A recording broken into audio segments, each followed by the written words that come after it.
So love జిహాద్ లాంటి cases మీకేమన్నా వచ్చాయా? అంటే గురువుగారు ఫలానా ప్రాబ్లంతో మేము బాధపడుతున్నాము, మా అమ్మాయి మా మాట వినట్లేదు అనేసి, లేకపోతే ఎవరైనా మత్తు మందు పెట్టారు అనేసి, ఇలాంటివన్నీ ఏమైనా వచ్చాయా? ఒక కేసు వచ్చింది. నేను ఛానల్ పెట్టి చాలా కాలం అయిన తర్వాతే ఒక ఆవిడ నాకు వాట్సాప్లో మెసేజ్ పెట్టారు. నా వాట్సాప్ నెంబర్ పబ్లిక్గానే ఉంటుంది, ఎవరైనా సరే నాతో వాట్సాప్ ద్వారా మాట్లాడచ్చు. అయితే ఫోన్స్ మాత్రం చేయకూడదు అనేది రూలు. ఆ విధంగా ఒక ఆవిడ నాకు మెసేజ్ పెట్టారండి. సరే, ఆవిడ పేరు ఇవన్నీ నేను చెప్పను. పాపం ఆవిడ హిందూ అమ్మాయి. ఆవిడ లవ్ జిహాద్లో భాగంగా ఒక ముస్లిం అతన్ని పెళ్లి చేసేసుకుంది. అప్పుడు తల్లిదండ్రులు ఎంత వ్యతిరేకించినా కూడా ఈవిడ వినలేదు. నా భర్త మీకేం తెలుసు, ఇంకా ఒక so called secular Hindu women ఏ విధంగా మాట్లాడుతుందో అదే విధంగా మాట్లాడి తల్లిదండ్రుల్ని విడిచిపెట్టి వెళ్ళి పెళ్లి చేసుకుంది. 3 అమ్మాయిలు పుట్టారు. 3 కూతుళ్ళు పుట్టిన తర్వాత వాడు ఈ అమ్మాయిని వదిలేసి వెళ్ళిపోయాడు. మ్యాక్సిమం ఇలాంటి కేసెస్ జరుగుతుంది. ఇలాంటి కేసులే. ఇప్పుడు అసలు విషయం చెప్తాను మీకు.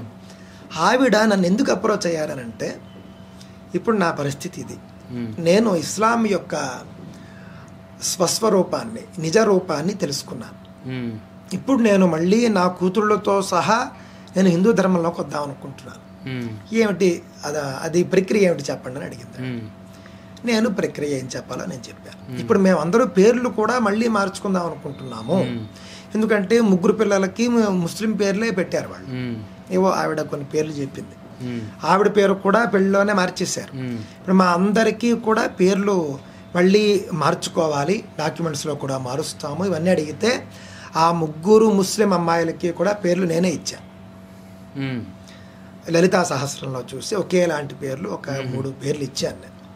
ఇచ్చిన తర్వాత అంటే పాప అమ్మాయి ఎంత బాధపడిందంటే, అమ్మాయి అంటే తల్లి ఎంత బాధకి లోనైందంటే, ఇక గత చరిత్రను నేను ఎప్పటికీ స్మరించను, అతని పేరు కూడా డాక్యుమెంట్లో ఉండడానికి వీల్లేదు. ఇప్పుడు మేము చేసేటటువంటి అన్ని క్రతువులు, ఇప్పుడు హిందూ ధర్మంలోకి వస్తే క్రతువులు ఉంటాయి, గోత్రం ఉంటుంది, మరి తండ్రి పేరు చెప్పాలా, 100 సందేహాలు 1000 సందేహాలు. ఎన్ని అడిగిందో పాపం ఆవిడ. చాలా కాలమైంది మళ్ళీ మాట్లాడు పాపం. ఈ వీడియో ఏమన్నా ఆవిడ చూస్తే నేను మళ్ళీ ఒకసారి ఆవిడతో మాట్లాడతాను. నాకు చాలా బాధేసిందండి. నా వద్దకు వచ్చిన ఏకైక కేసు అది.